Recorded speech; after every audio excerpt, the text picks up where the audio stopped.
Wow, my first rainbow in probably about 2 months. It's not a brilliant rainbow. It was a little bit brighter by the time I got the camera ready. But yeah, it's Saturday morning now. It's just 6:05. Open my blinds because my cat's like, oh, let's open the windows, let's open the blinds because they've been shut, really had them open. And yeah, so I look out here, and of course this is the mystery area over here. This is where all the crap was happening. So we've got obviously the beach way around here. I'm just not outside on the balcony, I'm just standing in the balcony area. And yeah, and a rainbow. It's not a big rainbow, look at it, it's pretty pitiful actually. And there's always a black something right near the rainbow. Always. It's like, are they feeding off it or are they generating it? I don't know what they're doing, but I know it has something to do with they're using it as a weapon. So yeah, I probably woke up about an hour ago, went and got myself a coffee and sat down, and then I sort of had a quick glance because my lounge windows, they have the blind that comes over, but it's more like for blocking of glare and to stop people from looking in than it is for looking out. So I could see that there were heaps and heaps of clouds, dark, horrible ones. And I was like, oh, it's going to be like that today, is it? So I'm not opening my blinds because they all were pointing this way. They always seem to be looking, facing this way. But these two up here that I just had on the dark ones, they are ones that are fighting.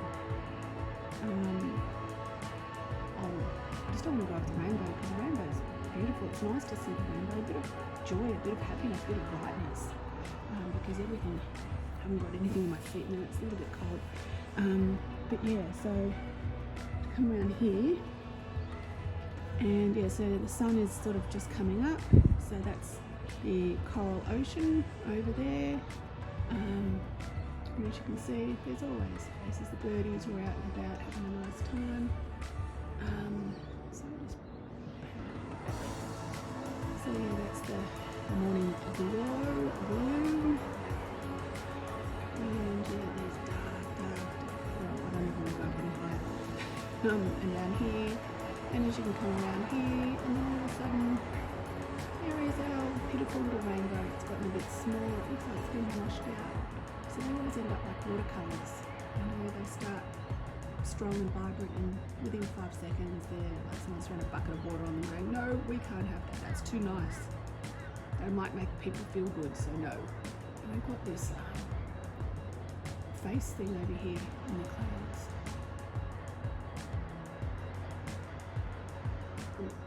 Lying with his head on an angle. Over here, can you see that? Looks like a face. Tilted with his head in that direction. Well, that's what it looks like. Obviously it isn't, that's what it looks like to me. And there's a rainbow to the left of it. Down a fair bit to the left of it. Yeah, so we have all these dark, so these ones here, they look like they're about to fight. Because the one on the right is moving, the one on the left is stationary, and the one on the right is moving. So if I don't move, you'll see it move. It's doing a putt putt.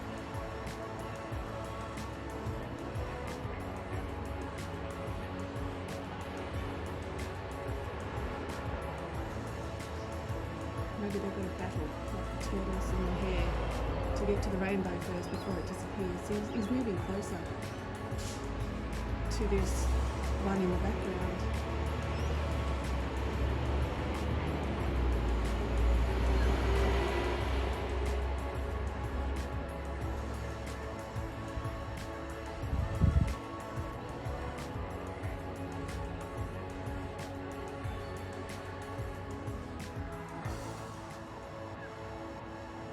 So he's slowly edging his way over there.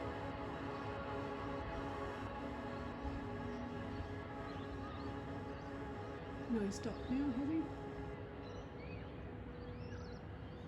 Yeah, he stopped now.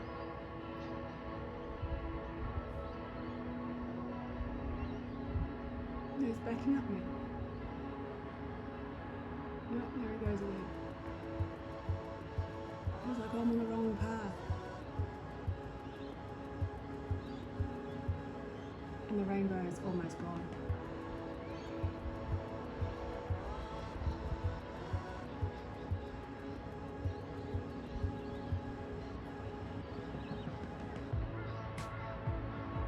Yeah, these clouds, they do this all the time. One stays in one spot and the others follow. They're always playing catch up with each other. I don't know what they're doing. But if they're going to fight, it's during the day and I can't see. I'm totally blissfully unaware that they're having this huge battle. There are all these spirits, all these entities. Each time I used to look and see all of those clouds, and there was just so many of them, for as many as the eye could see. Each cloud has an entity, a spirit, a demon, a fallen angel, whatever you want to call it. It has a UFO, an alien, whatever terminology you want to use. Each one of those has something in it. And they're all fighting for a prime position or to be the dominator, to win. They battle and they fight. And that's when they leave all the murky clouds, because that's the residue. So they've stopped moving now, so they've pretty much got to where they needed to go.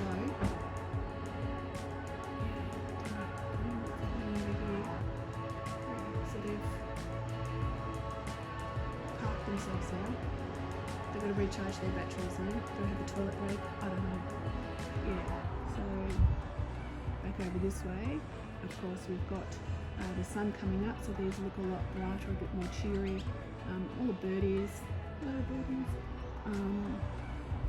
Yeah, so it was nice. Haven't seen any, because I haven't been looking in the morning, like 4 or 5. Haven't seen any black holes or any portals or anything, thank goodness, because they're not very nice to see. There's like this big gaping hole. It's like, oh my God, what's fallen in there or what's coming out of it? My cat's he doesn't want to come outside. He's just standing on the bed. He says, "No, I'll stay here, thanks." Maybe he sees something that I can't see. I don't know. But while the birds are still out and about and freely up in the sky, the birds, back in the old days, didn't they used to put them into, all the mining, underground mining to make sure that the oxygen levels were fine, that the air wasn't contaminated. I know that, in World War II, when the bombers would go up, they would quite often, and they had little special planes in the chassis of their plane, the bomber planes, where they would put a pigeon. So that was, a way of sending out the help or a location, but it was also, if the bird dropped, then you knew that the oxygen was really, really bad, or the level starting to rain now. It's sort of, as you can see, it's sort of been raining on and off all night. But now it's coming down. And look at the rainbow now. Holy crap. Can't believe I wasn't over here looking. Look at it. It's almost like a double rainbow. Almost. Look at that. Whoa. Now that is a decent rainbow. And it's raining. So miracles do happen. I've been hoping for a rainbow because I love looking at my rainbows. That's what I sort of got interested in, was the regularity of rainbows in this one spot. They always seem to be around here, down to there. They weren't really anywhere else. They were never to the right, never near the beach. They were always around here. And now the rain's really coming down. So I'm glad I don't have to go anywhere today, being a Saturday. So yeah, isn't that beautiful? And it almost did a full arch, almost. What's that white thing cutting it right down the guts? I don't like the look of that. I really don't. I don't like the look of that. It's like it's stopping the rainbow. And I'm not really digging that.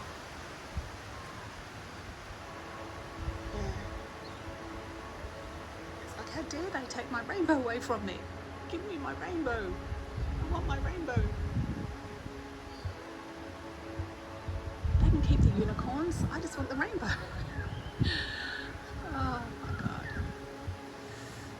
Yeah, and it's touched the ground over here somewhere, which is where all that weird shit happens. It's obviously inland a bit where it's touched, whereas, you know, normally the land warfare centre, it's not League, it's the land warfare centre. And oh my God, I was looking through some stuff in relation to them, and I've got to be careful what I say, obviously, because, you know, it is government. We here in Australia do not have the same rights that you have in America. And you've seen the way that they're treating people if they say anything about the lockdown and the anti-lockdown protest down in Melbourne. They're just arresting people and taking people away and arresting them for incitement. You know, and yeah, I'm not in Melbourne, but I am in Australia, and theoretically they could come and arrest me any day. I don't know what cause they would have. You know, they'd probably say that I was, you know, security risk, or that I was inciting fear, or I was doing something. You know, they'll find some bullshit way to, you know, shut me down or shut me up, whatever you want to say. But yeah, that I was saying that there is, and I might actually, I'll see if I can try to put the picture in here, because I don't want to put it as a thumbnail, because that then is highlighting that I know what they are and who they are. It's the Hedra. The double-headed or the three-headed or the four-headed, however many friggin' heads the dragon has, that is their symbol. It's on the friggin' gate at that Army Welfare Centre, which is where they do all intelligence training. They do military training, because it's the army, and they work with the Air Force. It's all right down here, pretty much all the way around to where the rainbow is completely gone now. I'd never noticed because I was too busy talking. But yeah, so they've got to have something to do with this. They really do. But I've got to be very careful what I say, because I could be, you know, classed with treason or something. I don't know, you know. But then again, people are probably thinking, oh, there she is, fantasizing again about things. You know, she's an idiot. She's a nutter. Well, call me what you want. I don't care.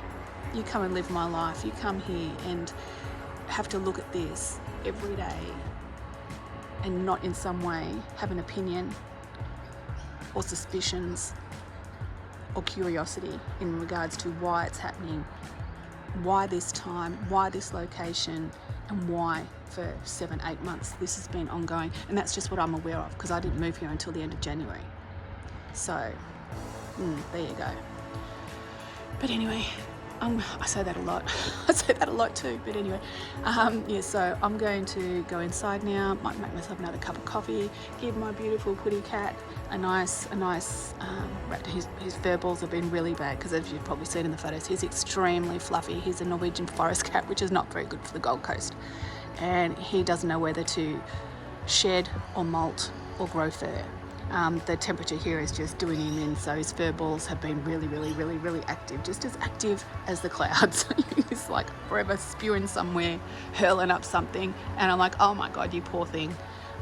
So yeah, we brush him as many times as possible to try to alleviate his distress, because it's horrible. His little tongue nearly pops out of his head. It's horrible. It's horrible to see.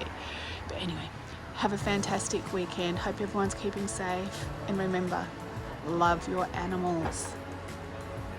Birds, reptilians, whatever you've got, just love them, because they need all of that, because this is so frightening. Like my little putty, he's just so, you know, he's like the lion. You know, he's got a mane, he's very tenacious, but he's scared shitless, and I'm very apprehensive. So yeah, so, and obviously if you have young children, treat them better than you treat your animals, but love them. Show them, give them, enhance them, cover them, smother them, whatever you want to do with love, kindness, affection, and they will be the most compassionate, loyal friends you'll ever have in your life. So have a great one. Bye.